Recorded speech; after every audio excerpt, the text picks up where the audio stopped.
Hi Bella, how can I help you today? Do you know that warfarin you prescribed me about a month ago? I'm quite sick of coming in quite frequently and getting blood samples and tests. Is there anything else you can recommend? Well, I can recommend another type of anticoagulant, and it doesn't require that much monitoring. Yeah, that would be great. So this drug is Apixaban.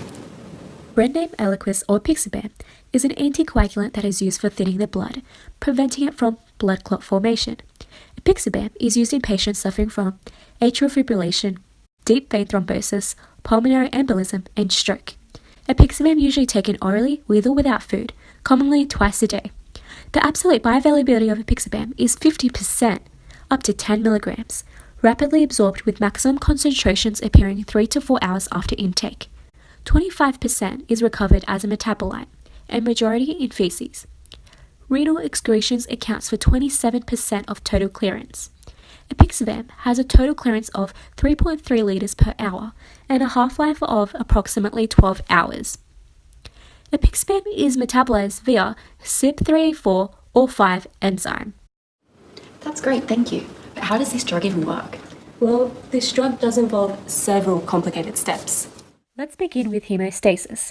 Hemostasis can be divided into 3 major parts. Part 1, vasospasm or vasoconstriction, 2, platelet plug formation, and 3, coagulation cascade. Let's say an injury has caused a damage in the blood vessel. Injured cells surrounding it begin to expose collagen. This first step in hemostasis is vasospasm or vasoconstriction. The blood vessels have to contract in order to save blood and reduce blood flow. Following step 1, we have the second step, which involves platelet plug formation, where platelets form a temporary plug to reduce blood flow out of our body. With the help of von Willebrand factors, platelets adhere to exposed collagen. Then, the activated platelets release granules containing chemical mediators that increase vasoconstriction. These include adenosine diphosphate, thrombin, thromboxane A2, and serotonin, and platelet activating factors that attract and activate more platelets to the site of injury, causing platelet aggregation and vasospasm. However, the aggregation of platelets acting like a plaque is not enough to secure the site of injury. To strengthen the platelet plaque, a clot must form. The formation of clot involves a cascade of enzyme formation of a range of clotting factors into their active form, ultimately producing a fibrin mesh. The coagulation cascade involves 2 pathways: the intrinsic pathway and the extrinsic pathway. The intrinsic pathway begins with clotting factor 12, activated when blood comes into contact with collagen in the damaged vascular wall. This is then activated and sets a series of reactions, and the activated factor 10 then converts prothrombin to thrombin. Thrombin then converts fibrinogen to fibrin. That forms a mesh that strengthens a plated plaque. The extrinsic pathway is stimulated by tissue factors released from damaged cells outside circulating blood.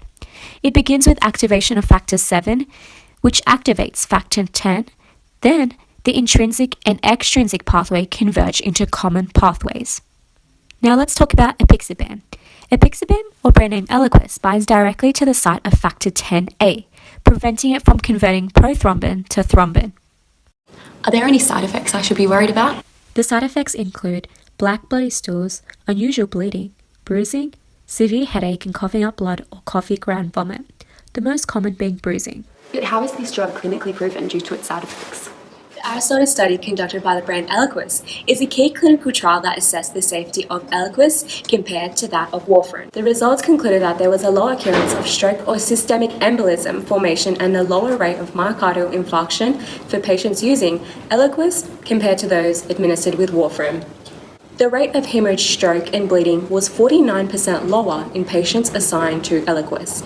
It is for these reasons that I would recommend Eliquis over the most commonly used anticoagulant, warfarin.